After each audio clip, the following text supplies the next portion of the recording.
Okay, so I wanted to share the lyrics to a song, and I'll also post a video to our page on Canvas as well, of Billie Holiday's performance of the song Strange Fruit, which begins to comment on the frequency with which individuals were lynched in the South without any legal recourse. That is the Southern landscape, right?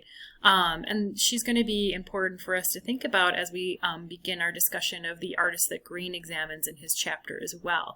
So she's using her creative capital, her identity as a super famous and super popular jazz singer to spread political awareness about the social conditions and danger that the Southern landscape was characterized with.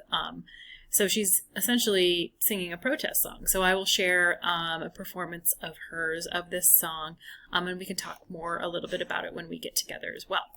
Okay, so all of this discussion of the Jim Crow South, of the ways in which people's freedoms, people's rights, people's privileges, people's safety, literally, is chipped away, becomes a catalyst for the Great Migration. And we'll talk about the era that covers in just a moment, but I wanted to share this excerpt from Richard Wright's book, Black Boy, to help us think about the impulses, the desires that structured this act of leaving the South that characterized the Great Migration.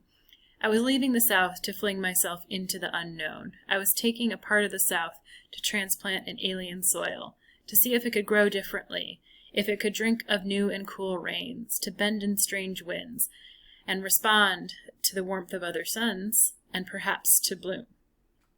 Okay. So this idea of understanding this move as a way to explore what your unknown potential may be, right? So if you feel as though, right, space and freedom and opportunity are, right, disappearing so rapidly that you're sort of your life is being closed in, your opportunity, your potential, your freedom, your safety, everything, right? So this idea of throwing yourself into the unknown to explore your potential is so nicely captured with Wright's words here as well. And so too with this photograph of packing up your worldly possessions and leaving the place that you've called home for generations.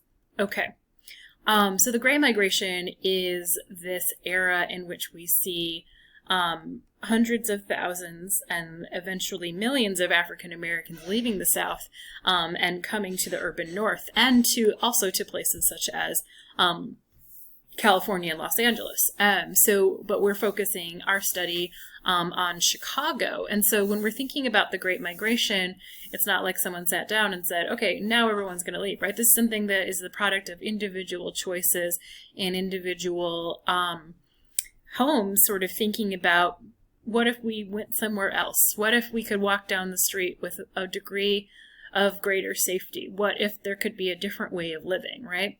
And we also see the way that the Black press was really crucial in terms of discussing life in the North as a way to escape the violence and discrimination of the Jim Crow South. So the Chicago Defender in particular became a vital tool in navigating this treacherous journey of leaving the South and coming to the North.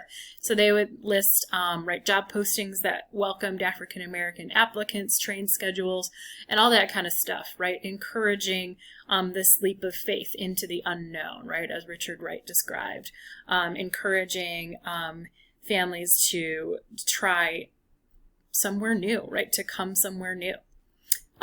So what we're thinking about here is that we have an oppressive system that blocks access to financial and literal security, right? And blocks access to your political power, blocks access to your right to a good education, right? And so what we see happening here is that there's this sense of you're closed out from the political process. So how can you change the system that is oppressing you and making your life in danger on an everyday basis, right? So this anthropologist from the 1930s who studied this racial caste system in the South, and he states that oftentimes to go away is one of the most aggressive things another person can do. And if the means of expressing discontent are limited, as in this case, it is one of the few ways in which pressure can be put on.